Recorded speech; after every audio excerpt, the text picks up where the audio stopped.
So to your point of the open mic, to your first question, the open mic, the Tuesday joint with oral. So the owner, I tell every venue when I start off, right?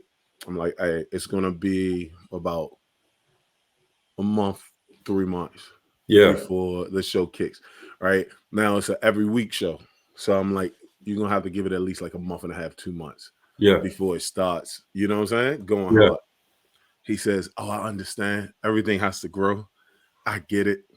And then 4 weeks in, he was like, "Yeah, I don't know if this is going to work. Like, it doesn't seem like a lot of people are sticking around. It's more trouble than it's worth because the because it was a dance hall, so they ain't Uh, got no seats. yeah. You've been in the joint. Yeah. There's Yeah. no real seats in the joint. So the problem with it is that because there's no seats in the joint, um, people would come in, they would see the open mic, and then they would just dip out. Like they might order one drink and then they dip out because there's nowhere to sit. Uh-huh. Yeah. Yeah. He didn't want to put no seats in the joint. Right, nigga. So he was like, it's not worth it. Right. So, yo, let's start this joint up. Let's start it up. With it. That's why I'm mad with it. With it. With it. That's why I'm mad with it. Spit out the trap with it. Whatever you want, whatever you need, it's on tab. Get it. That's why I'm mad with it. That's why I'm mad with it. That's where I'm at. Okay, you chasing clout? Oh no way, your shit turn. Yo, ladies and I'm gonna get in trouble podcast. Your boy Eddie Liles. Terrance G is at home dealing with some family stuff, some news that I'll let him let everybody know about. And then we got Liles at work. So solo dolo, baby. But I got my man Shay Clemons in the building. What up, everybody? Yo, so pre-show we was talking about like I have a mic I don't have a mic, I'm sorry. DC Comedy Festival had a mic in DC, and the club owner, like we were like, yo, look, it's gonna take some time to build this, whatever. And a month in to the building phase, he was like, yeah, I don't know if this is gonna work. It's not this drink. But this the bitch to the drink, right? So he backs out on Sunday. I think that Tuesday, Oral had 56 reservations. Yeah. It was just nuts. It was just like, dog, like the only thing you had to do was wait 1 week. That's it. You got to be patient with comedy, man. This is an intricate sport. Yeah, bruh. Like you run shows, you know how this joint goes, bruh. Yeah, like nobody wants to wait for that. Nobody got time to be waiting for this, right. This shit to make. Shoot, comics don't have time for it to wait No. to get good. So right, yo, but nah. So yeah, how long you been doing comedy, Shay? 10 years, man. I had 10 years in September. Last September just passed. Hold up, where'd you start at? You didn't start in DC though. No. I'm from Jacksonville, Florida. I moved here February 2019. You know what I'm saying? Got it. Yeah. But hold up. So, but you military? Yeah, I'm in the Air Force. You still in? I thought you got out. I'm still in. I'm still active.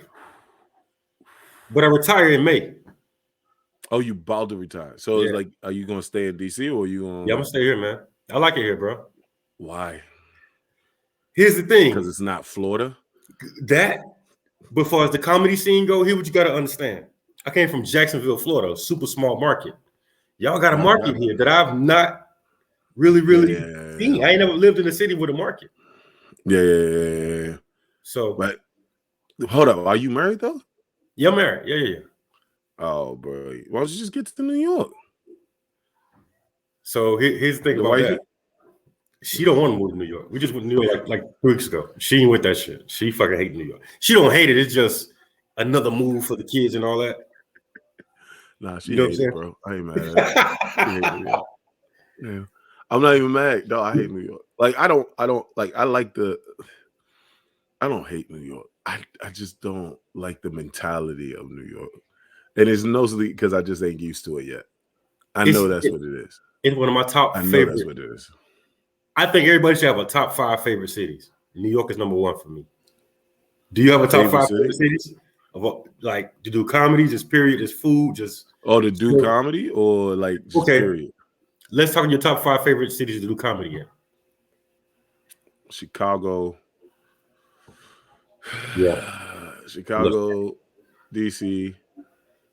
I love North Carolina. I love Greensboro, but I only went down there for the festival, so I can't. Well, I know I went for another show too. I don't know. And then Greensboro, North Carolina. Yeah, I did not because of the scene. It was just different, bro. Like to like, so up here is like I'm Southern. You know what I mean? Yeah. Like so, like it's like so, like even the people I work on Long Island, so it's like a lot of the people out here be like, man, where you from in the South? Like I'm like, hold on, what? Like yo, like they really like they pick up on that accent fast, like Right. quick in a hurry. Right. But yeah, I don't know, man. LA was nice. I didn't really fuck with it that much. Arizona, I loved Arizona. I ain't got Phoenix, Arizona. I've never been to Phoenix. You gotta go to Phoenix. I heard.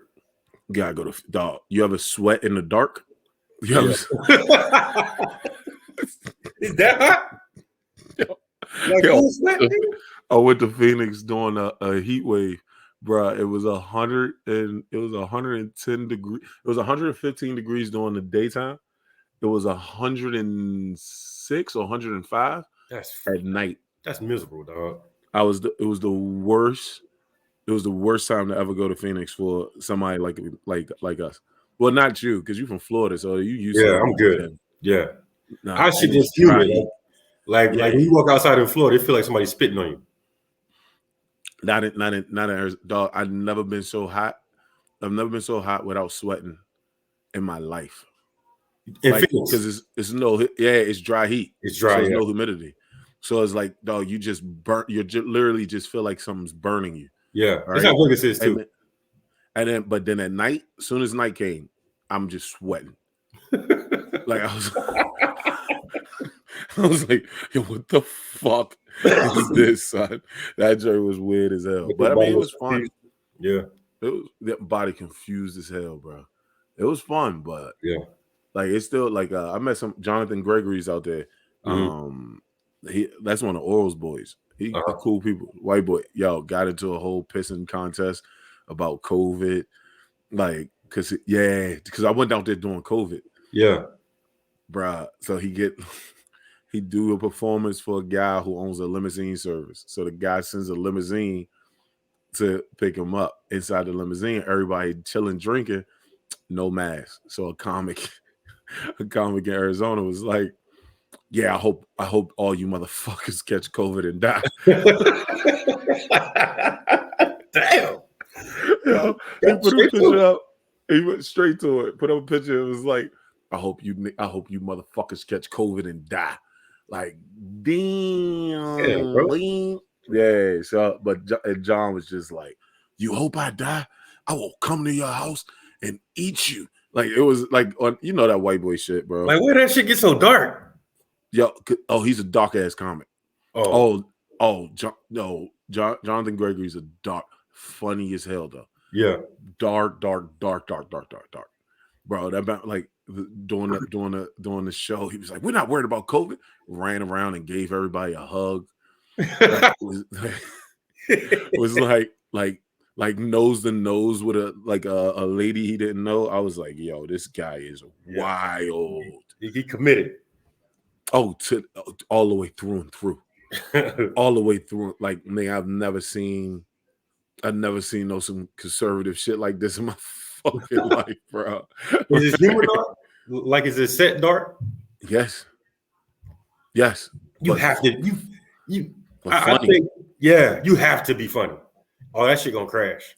Oh yeah, I think he did DC Comedy Loft.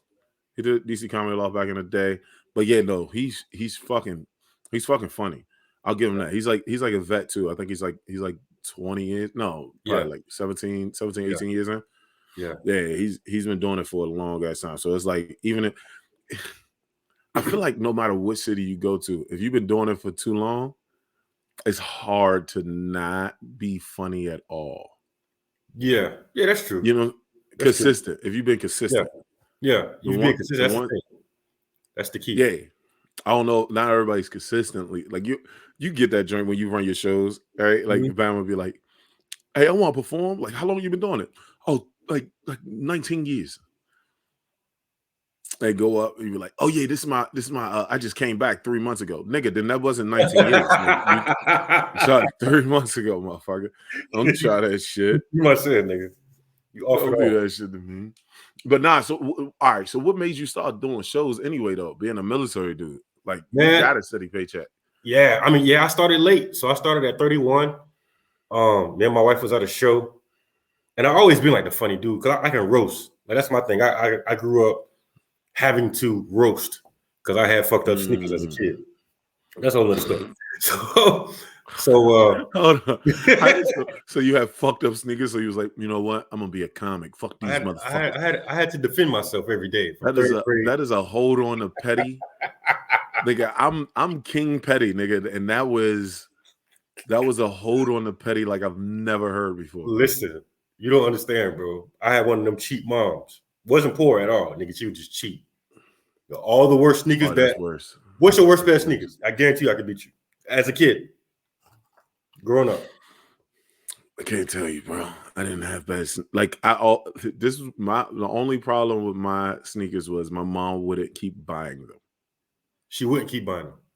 Wouldn't keep buying them. Well, I had everything, bro. So you was good. I was fresh. But we was poor. My mom did. My father was fresh.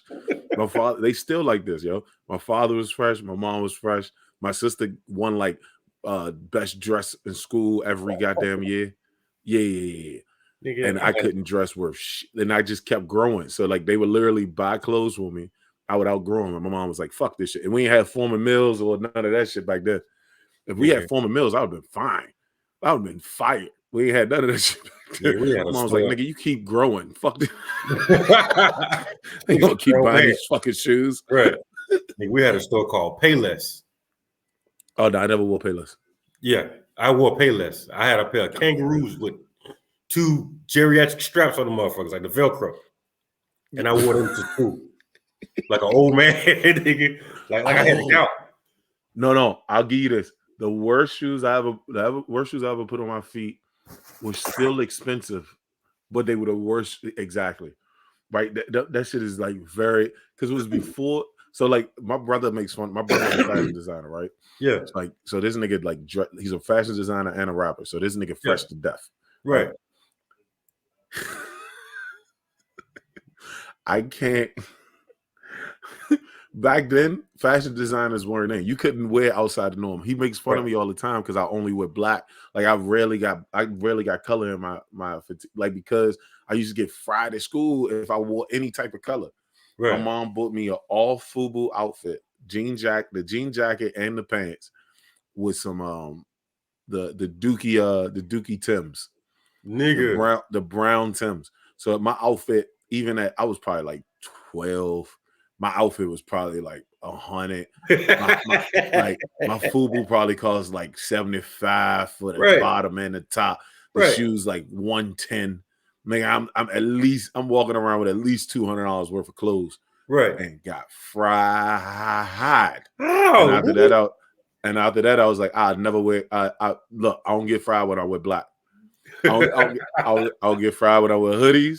I don't get fried when I wear black tee. Dude, I went through a Coogee phase. Like my brother still called me Coogee every blue moon, right? Right. So I went through a Coogee phase. All my Coogee was black and white. This nigga's not gonna try nothing. I ain't tried no colors. Nigga, I remember. Listen, I put this post up the other day, nigga. I remember every slight. I remember every Joan. I remember everything anybody has ever made fun of me about, bro. Fucking the colors. And that's just, bro. It stick like.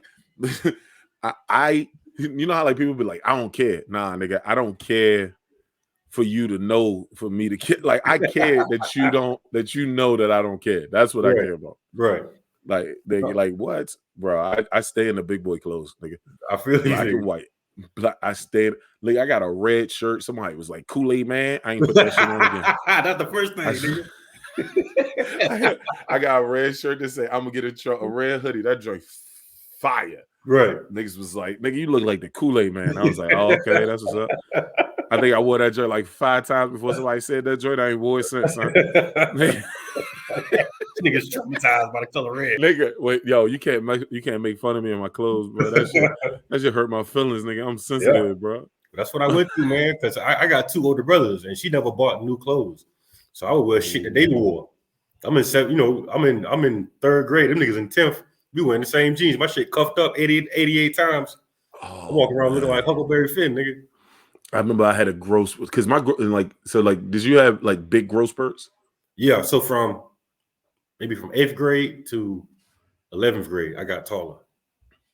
So I didn't have none. I didn't have no miraculous growth spurts. Yeah, I never had growing pains, none of that shit. I literally just kept growing. So like, nigga still growing. Bro, this is not a lie, yo.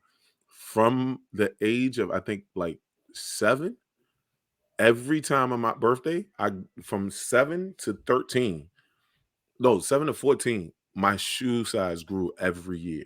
I bet your parents. One size. It was whatever my age was, that was the size shoe I wore. Good grief, boy. I bet your parents hate that shit. Oh, what? You gotta buy this nigga you buy me 4 pair of shoes, they were gone. Because you got to go to halves. So it was like, I go 7, 7.5, 8, 8.5, 9, 9.5, 10, 10.5.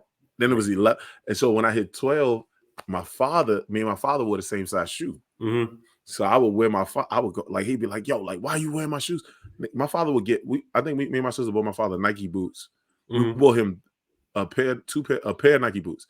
That man wore them joints to work. He worked construction. Right. Oh, them just fucked up. Bruh. So then we bought him 2 more pair of Nike boots. He wore both of them. He was like, here's one for construction, here's one to stay home. And you still got the Nike boots that we already gave you. That nigga wore them joints to work. He wore both of them to work. That nigga had 3 pair of fucked up Nike boots. See, I wish, nigga. I had so I had to get funny. So I've been like the funny dude. You know what I'm saying? You know, the snapping and roasting Jonan dude. But then man, it was a dare. My wife was like, matter of fact, we went to a comedy show at the Comedy Zone Jacks, and my wife was like, you should try comedy. I'm like, you think I'm that funny? Like, I'm happy. You think I'm that goddamn funny?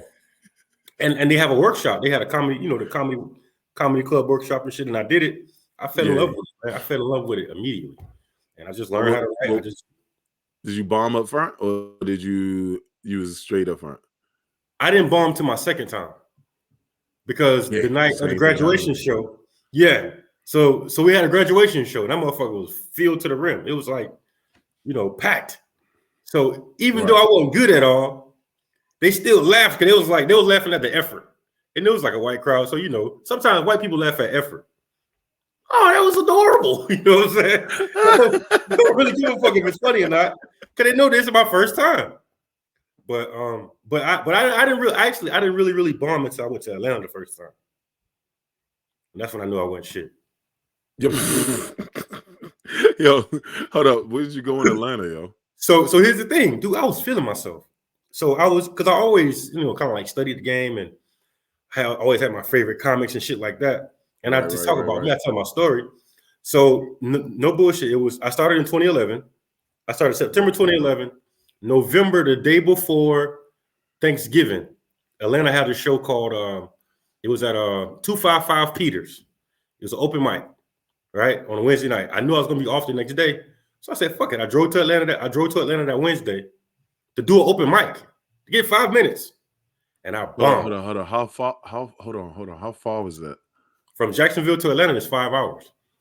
You drove 5 hours for an open mic and bombed? Yep. On your second time? No. That was my first time. So I had been doing comedy from September, October, November. So 2 months. 2 months in. I had been, I had been doing the comedy club and doing local shit in Jacksonville. I was funny in Jacksonville. But somebody was like, if you really want to know, how, how comics are. Like, if you really want to find out how funny you is, you got to go to Atlanta. You gotta go see what's good in Atlanta. Yeah. That was the measuring point. So, man, I went to Atlanta, and it was, to my defense, me and the first dude bombed like a motherfucker. Everybody after that was funny. You went in the first 2 and got, yeah. I ate it. So here's the thing. So you set the show up bad. The third guy. That's always the worst, when you set the show up bad. The third guy who went after me was Rob Hayes. Oh, and that nigga's hilarious. And that nigga's amazing. And that nigga killed it. Yeah. So I was like, well, it ain't the crowd. It's got to be me. And everybody, and all the subsequent comics after that did amazing because they were Atlanta comics. So they were used to that speed of the stage. Like, I'm a storyteller. And even back then I was a storyteller, but I didn't know how to be quick. And I think that's what Atlanta teaches you. It teaches you how to get to your shit quick. They ain't got time. You got 3 minutes. They already didn't seen all the best comics, in the world because it's Atlanta. In the world. All the best new comics in the world come. Like, Atlanta's a different breed. I don't know. I was just talking about this with somebody else. Bro, Atlanta just kicks out bangers, bro. Bangers, dog. Like, and it's not like nobody else is funny. It's like they just get to the funny way faster. Way faster. And that's what they teach. And I think that's what that scene really teach you how to perform. Because if not, nigga, they gonna boo you. I did get booed, but I rather would have got booed than got crickets how I did, because I almost quit that night. I was like, yeah, I can't do this shit. Yo, I've never. Hold on. I had to fix my light because I'm looking at the glare one, and I was like shiny as shit on one side.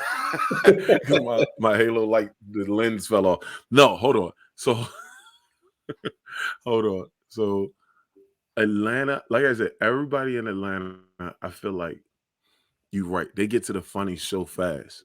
Yeah. And then, did I lose you or you lost me? No, I'm good. You can see me? I don't know which one. I'm good. I'm all the way in.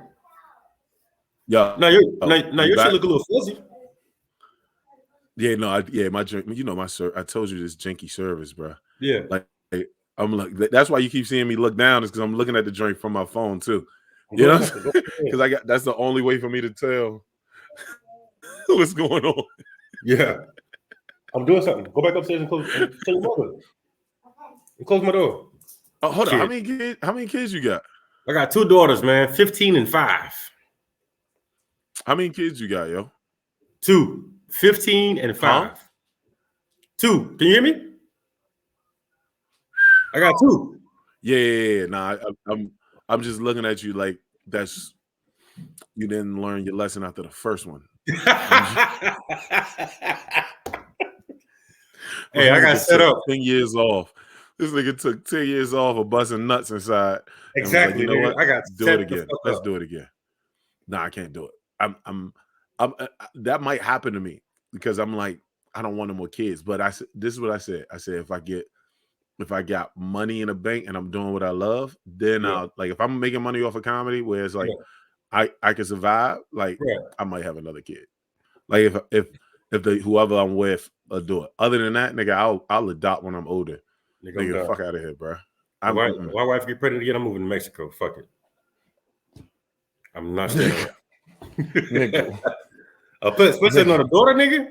Here's my thing though, and I say this on stage. You got 2 girls? I got 2 girls, and I feel like if anybody has more than 3 kids, if you have more than 2 kids, you gotta let one of them go. I don't think that, and I don't. This is the views of Shay Clemons is not the views of Eddie Liles. It's always gonna be that. Listen, it's always gonna be that. Get in trouble, nigga. It's the name of the podcast. Go ahead, have fun. It's always gonna be that one fucked up kid. It's always gonna be. Nigga, if you have more than 2 kids, nigga, you gotta charge one to the game. Everybody homework not gonna make it on the refrigerator. Nigga, I can't with you right now. Bro. And if you're not, and listen, audience, if you're not laughing, nigga, because it's you the fucked up kid in your family. Nobody fucks with. No, that's me. I'm a fucked up kid. Are you fucked up? How many siblings you got? Fucked up kids. 1. It says you and your brother? No. So, man, listen. Let me. So, for everybody in the world that keeps hearing me say my brother, I don't have no biological brothers that I know of. Okay. You get me? All my brothers are like. So you know how it is, nigga. It's gay to say best friend. Like, like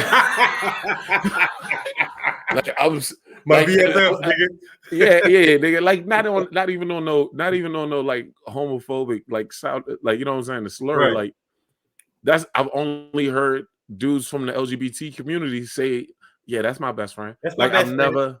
You can't even say it without a lisp, my nigga. Like, You can't even say it without seeing you a can't little say bit. best friend. That's not like nigga. Like I come from the years of masculine. What is it? Toxic masculinity. Masculine toxicity. Yeah. Toxic Yeah. masculinity, nigga. Like, nah, nigga, that's my brother, nigga. So Yeah, like I get it. so 7 I've known since I was 3. Oh 7 shit. on, like, you know what I'm saying? Yeah, Yeah. like nigga, like we had a conversation. I don't know if it's true, but I like saying it. I told the nigga, I was like, nigga, the only people you know longer than me is your sister and your mother. Leave me the fuck alone.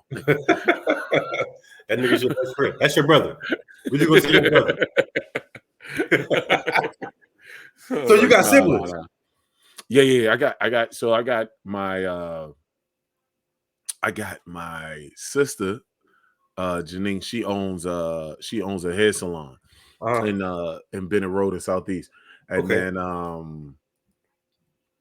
then I have an older sister from my father, my biological father. But I haven't seen her since I was a fucking baby. Okay. Like since I was like 3, you know what I'm saying? So like you know, like, and I'm scared to do the I am terrified. Like I want to find my sister. I don't give a fuck about my father. I know that nigga probably dead. Right. So my father, my dad, my pops is who I always reference is the man who raised me since I was 2 years old. That's my fucking father. You know what I mean? Okay. Got you. So, but like I want to find my older sister. So I'm like, oh, I want to do 23andMe.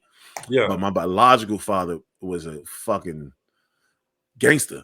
And so I'm scared. Like if I put the like you be watching the little Law and Order shit, I'm scared. Like I'm gonna do the 23andMe and then I'm gonna get a knock on the door in like a month. Like, hey, let's have a conversation. It looks like a sibling on your father's side. Murdered 85 people in Wichita, Kansas, or some dumb shit. And Topeka, Kansas, a fucked up city too. Just bro. Yo, you got a cousin. You got a cousin that's an international terrorist. Like, nigga, I'm petrified. So like, I'd be like, yo, I want to find my sister, and I hope she took the joint too. Right. But I'm just like, nah. Not worth the risk, my nigga. I'm gonna go on Facebook so I can share it. So I can share the podcast. I'm gonna go on Facebook so I can share it. Oh yeah, no, that's what. So that's one of the things we do with the podcast. Like right as soon as we start up, so a lot of people be mad at me, right? Like especially people I know that like be critiquing the fuck out the podcast. They be like, man, you always fucking looking down. Look at your guests. You need to be looking at the camera. You need to be looking at your guests. And I'm like, nigga, I gotta share this shit. We don't have no team. I'm doing this shit out of a fucking bedroom. My bed is behind me. That's why I'm so close to the camera. So nobody can see how unmade my bed is, my nigga. Who makes the bed, nigga? You finna get right back in it. Nigga, I'm divorced, nigga. I don't know who makes the bed anymore, my nigga. This shit never made sense to me to make up a fucking bed. Nah, yo, I'm gonna be honest. Right before the end of my divorce, I actually started like putting the what's the name, the bed back together. Yeah. But and then I found the cheat code. Right, the cheat code is you get 2 blankets. You get a blanket and a comforter, and then you just sleep on top of the blanket, not the sheets. That's so the laziest goddamn shit I've ever heard in my life. So you put the comforter over you, and then when you put the comforter over you. When you get up, you just gotta fold the comp. Look, like this is the thing, right? Like, if my brother or my sister, I know when they come in my room because they hate, both of them are clean freaks. Right. So my comforter folded. I'm like, oh, it was in here. Right. So my oldest brother is a clean freak, but he's also in prison for 30 years. I don't get it. You said, hold on, what? My oldest brother is a clean freak. This nigga is the cleanest out of all of us. I got 2 older brothers. I'm a baby. My oldest brother is the cleanest nigga in the world. Are you serious? But this nigga in prison for 30 years for second-degree murder. That nigga didn't understand to clean the bullets before he shot him. Like, what the fuck?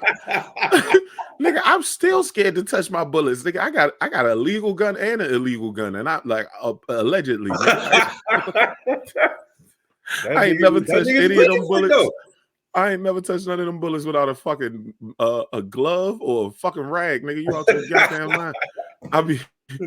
goddamn, somebody steal my gun and shoot somebody. They be like, well, we had one bullet. We found one bullet with a fingerprint on it. Like, nah, nigga, I'm good. Right. Nah, I clean every. Nigga, I don't even take knives out the house unless I clean them joints off. Are you out there lying, bro? Like, no, nigga. I be telling niggas I can't. Like that nigga's he's a certified gangster. I be telling niggas I'm too beautiful for prison. Them niggas gonna have me. I'm gonna be somebody's boyfriend the first day, nigga, and process it. Like this nigga is beautiful. Nigga, what are you doing here? Look, I tell niggas this all the time. When I used to do illegal shit, nigga, don't get me caught. That's the only nigga. I've done a lot of shit in my day. Don't get me caught, nigga. I have a huge nigga. Listen. I've been locked up. I've been locked up 6 times. Yeah. None of them for anything of the illegal activities that I have done. I've only been locked up for traffic, my nigga. Right. And that was this nigga's a serial killer, but he don't like stop signs either. But he only go to jail for the stop sign. Nigga, I can't. Nigga, I slept on that motherfucking concrete floor one time. I said, "Oh no, sir. Oh no, nigga, I gave up. Nigga, how you give up the life of crime and you never got caught for a crime? Nigga, I gave up crime because I slept on a jail cell for a FTA, nigga. That's a failure to appear, nigga. I didn't even get locked. Oh no, nigga. I used to speed so nigga. I remember there was one time I had a pound of weed in my car, my guy. Yeah. Pound of weed in my car. And I got pulled over. So I like every time I get pulled over, rain, snow, sleet, I don't give a fuck what it is outside. All my windows come down. My fucking keys go on the roof. Like, nigga, if Eddie Liles ever gets shot by the police, riot, motherfucker, because they did that. Like, I ain't do shit. They did that. You know what I'm saying? Bruh, I had a pound of weed, everything in my car. I get pulled over. This is a true story. I get pulled over by a cop for like making a left turn, like making the wrong turn or without like something. I forgot what it was. They locked me up and towed my car. They never checked my car. Yeah. Well, I had a whole pound of weed in it. Like they didn't have the right to. I was just exactly. Yeah. But they did have the right to. I used to have this because when you get an FTA, when you got a warrant, it don't matter what type of warrant. They can appear. They can search your car. Nigga, that was nigga. I'm sitting in the jail cell scared as fuck. They never said because the only thing they had to do was lift the trunk and move the right thing, and it was game over. And I was like, yeah, you know what? I'm not even making that much money off of weed. Like this shit is really not worth this hard ass concrete. It's not worth this shit. And it's fucking AIM toothpaste that they give us. Nigga, I had AIM toothpaste. It's not. Oh, safe. Yo, if you got AIM toothpaste, you still wearing Payless shoes, nigga. Like that's. If you use AIM toothpaste, you killed ducks and babies for no reason. Dog, listen, like that's like I started using the Choco toothpaste. Like I remember this young chick told me my teeth was yellow. She said, "Ugh." She said, "Why your teeth yellow? And they got streaks in them." I said, "Oh, you know how like somebody say anything about teeth, you were like this." Young people say anything to you. They don't give a fuck, bruh. And then they say the shit that's most accurate about you. The most accurate statement, nigga. You don't eat enough vegetables, do you? Like, what the fuck does that mean? Right. Like my eyes real little. You know what I'm saying? Motherfucker be like, you need some vitamins, bro. But I'm supposed to my eyes little. Open your eyes. They open. Racist? What the fuck are you trying to say? I dated an Asian chick. This is gonna sound so bad, but I'm being so real. I did. And she kept being like, she was like, she gave the full warning. It's gonna be so fucked up. But you gotta hear it. So fucked up. You gotta hear it. She was like, are we related? Because your eyes is real small. Son, I get that shit too. Like my eyes wide open right now. Wide open. Nigga. I can. There you go. If I gotta look up, if I look up, it look like I got big. Look, Rashawn be taking pictures. Rashawn be taking pictures, and she be like, Eddie, open your eyes. I'm like I want to say B word, but I respect you so much right now, yo. If I open my shit anywhere, I'm like crazy. Yo, listen. if you look at the picture, if you look at the recent pictures of me, right, when we taking a group photo, it's always me like, right? Because you got to open your shit. I'll open my because I don't want her to say shit about my like you gonna hit all my sensitive areas. I got put on the flash. It's too dark in here for Eddie. You know what, little motherfucker? You know what, motherfucker? I think I might like. No, I think I met Sean doing one of your shows over at the Wonder something ballroom. Oh, Wonderland Ballroom. Wonderland Ballroom, yeah. Yeah. She good people, Joe. Man. That's the homie. That's the team. That's the team behind the team. That's like, yeah. But fucking yeah, bro. Like that. Like, so what is your biggest regret? I preface this for a reason. What's your biggest regret running shows? Ooh, that's a good question.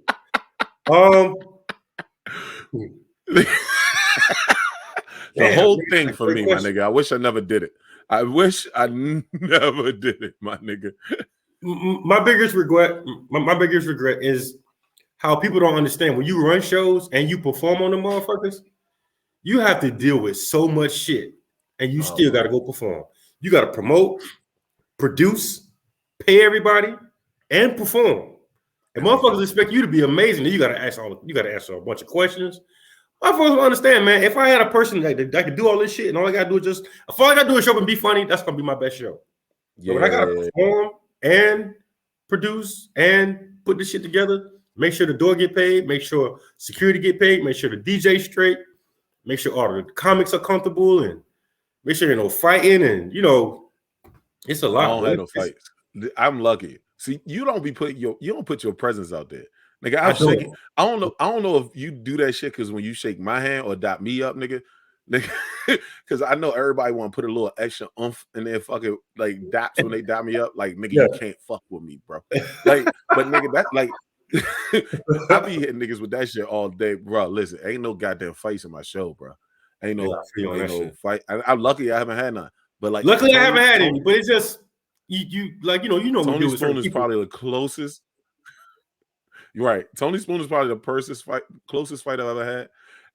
And that was because he told the crowd, nigga, y'all bet not come up here. I'm gonna fuck you up and put on gloves while he was on stage. Nigga, that shit was the funniest shit.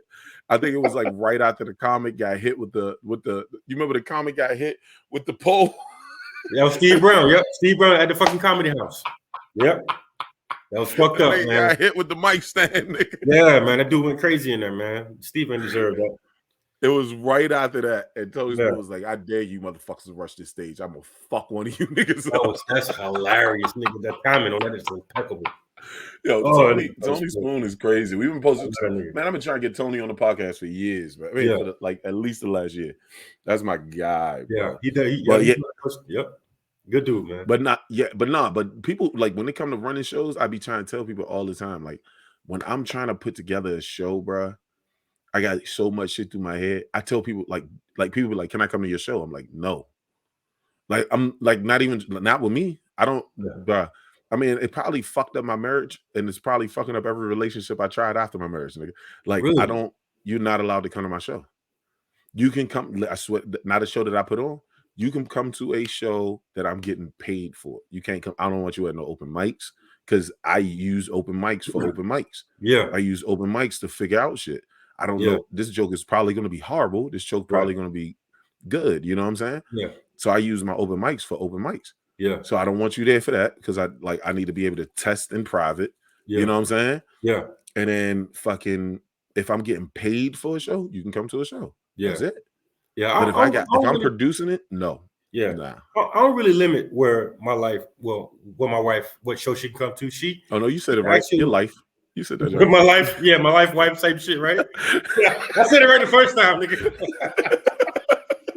You said that right. You said that right. Nigga. Life. Because she's in the business. Because like when I was running shows heavy in Jacksonville in Florida, I had access to a comedy club, and man, I needed help because I'm one of the motherfuckers. I'm a perfectionist when it comes to running my shows, so I don't really want a lot of help because I know how the comedy shit's supposed to go. But man, she started working the door with me and started doing the accounting because she's an accountant by trade. And she really know the business.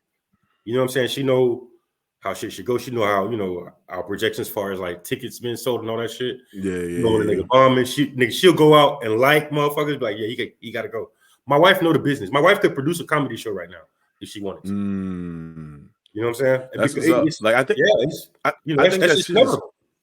I think shit is cool. Like, and I think it's all off of the bond that you have for a person, right? Or have a bond you have with a person. But the you have to know some part of this industry to do it. You get what I'm saying? It doesn't matter. Like you said, she's an accountant, so at the end of the day, she understands the books at home. Right. You know what I'm saying? So she understands like if the money come. Like my girl didn't do no accounting. The fuck you talking about, nigga? I did that shit. My girl don't do nothing with entertainment, bro. They can't help but know what bombing is. They can't help but know, what a premise mean, what a setup is. And she'll be like, that shit hack. Like that shit he was doing on stage. That shit. I'm like, what? Nigga, like my kid say shit like that. Nigga, I've dated so many. I need to take that back. I'm gonna get in trouble. This nigga gonna get in trouble on his own my personal life, man. In my personal life, nigga, I can't do that. Nigga. I've dated some chicks that like I'm like my girl now. She knows what a bad joke is. She can tell you who's horrible, who's good, and all that good shit, right? Right. But like everybody that I've ever dated, between my wife, my girl, like any girls in between, be like, yo, can you stop talking about comedy? Nigga, that's how you like, I love comedy. You know what I'm saying? So it's like, you know what I mean? Like, bro, I literally go to work. The reason why I moved to New York, I literally basically took like 40K out of my annual salary to come up here. Yeah. Right.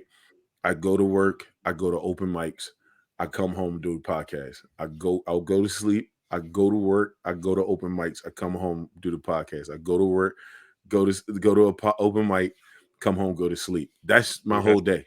That's the life I want, bro. No, you don't. I do. No, I thought I did too. I'm gonna be honest with you. I thought I was like, I kept saying it to Lloyd Lee. I was like, bro, I can't wait. Like, this is gonna be the shit. I'm telling you, because you living it. You're doing what you're supposed to be doing. You're doing exactly what you're supposed to be doing as a comic that's trying to be they're trying to rise to the top. They're trying to be the cream of the crop. It takes that. It do, but I don't think it should. Nigga. And I don't want, nigga. Listen, do you know? All right. Do you know how to make? Do you know how to make a cake from scratch? No. Okay, I do. I still go to the store and buy a box. Nigga, fuck you talking about? Nigga, I'm not doing all this dumb shit. Nigga, you fucking out your mind? You know what? It's no cheat code to this shit. It's not. To be, you know what I'm saying? To be elite at this shit, it's no cheat code to it. You have to put that work in. Even though social media will have you think that it's a cheat code fast. Yeah. To the success, nigga, it's not.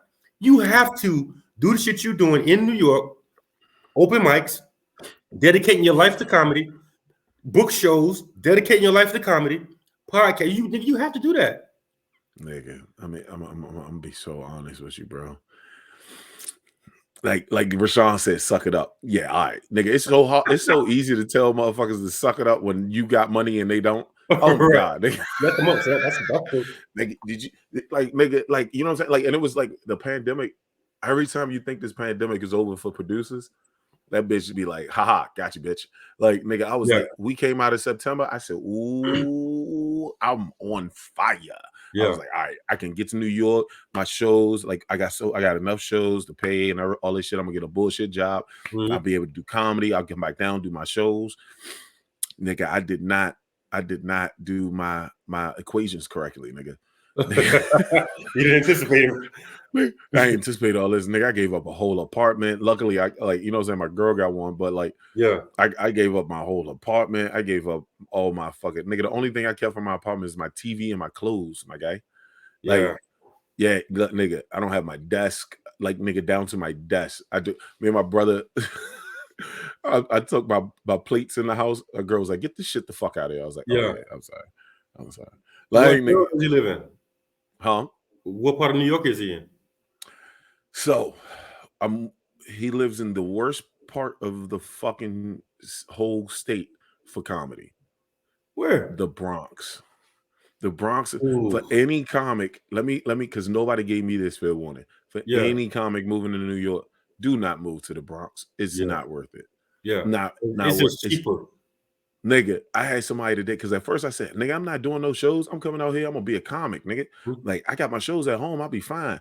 And then now I'm looking at it and I'm like, nigga, I should have got all my shows up here. What the fuck are you talking about, bro? Driving back home ain't where it's at, my nigga. Like, I feel you on that shit.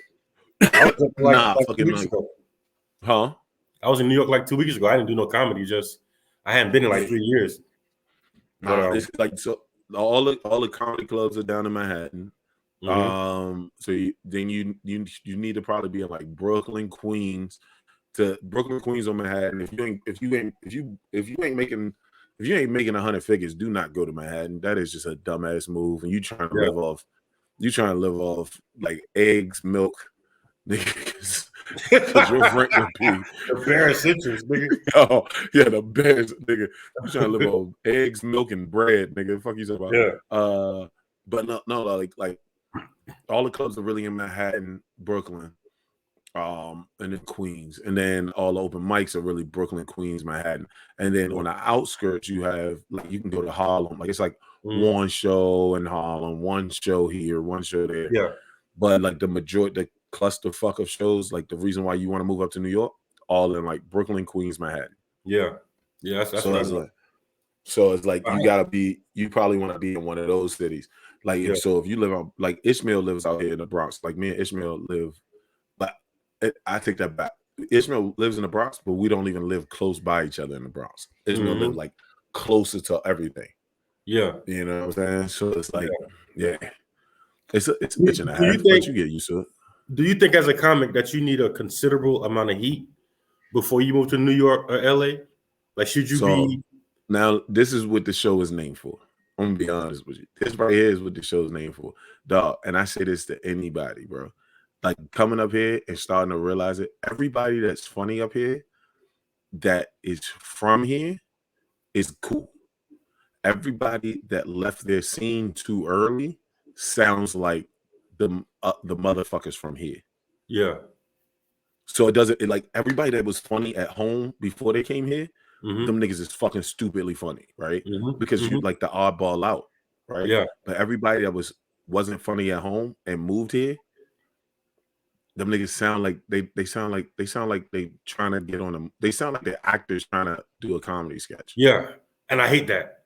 So here's what I noticed about New York comics: a lot of them will conform to what they think the audience gonna laugh at. So they do a lot of Spanish jokes, they do a lot of Jamaican impressions, a lot of African impressions, and they do a lot of New York references. But I think that's any city you go. Any city you go to, you're gonna hit, like if you go to Baltimore, all them niggas make Baltimore references. DC make DC references. Like whatever scene you are. But up here, them niggas conform like a motherfucker. But this the bitch though, right? Like and I say this, like I say this wholeheartedly, right? Every scene has bad comics. It doesn't matter how big or small the scene is. The percentage of bad comics in your scene is still a percentage of the bad comics. And so if that percentage is 80%, 70%, 60% of the comics are bad comics, they all bad comics. You know what I'm saying? It don't matter what. But New York, this the kick, right?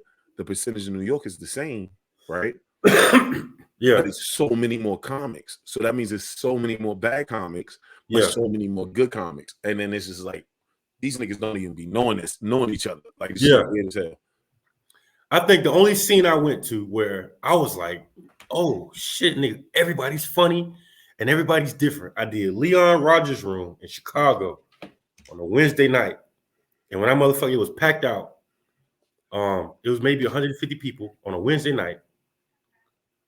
I was like fourth. When I tell you 1 through 3 was like, I'm like, what the fuck, nigga? I wasn't worried.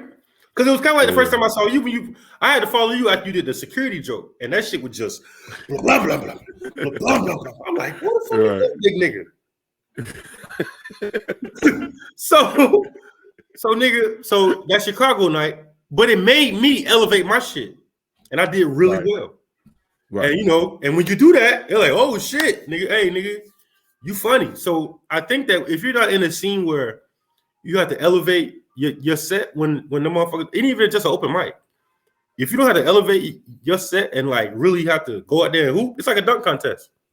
Motherfuckers throwing up the backboard and you know what I'm saying, doing 360s, and you go up there with a regular old dunk. Nah, nigga, they ain't fucking with that. You gotta go up that motherfucker and go between the legs, and you have to elevate your shit. And I think that's what make you a better comic. Nah, I think you're absolutely correct, bro. I don't even know if you realize we just did an hour, fam. What? No. Yeah. No. Yeah. What? Yeah. Get the fuck out of here. Are you serious? Nigga. That's it. That's all, folks. Yo, what you got coming up, yo? We gotta talk more, nigga. I talk to you, baby. We out. That's why I'm mad with it. That's why I'm mad with it. Straight out the trap with it. Whatever you want, whatever you need, it's on tab. Get it? That's why I'm mad with it. That's why I'm mad with it.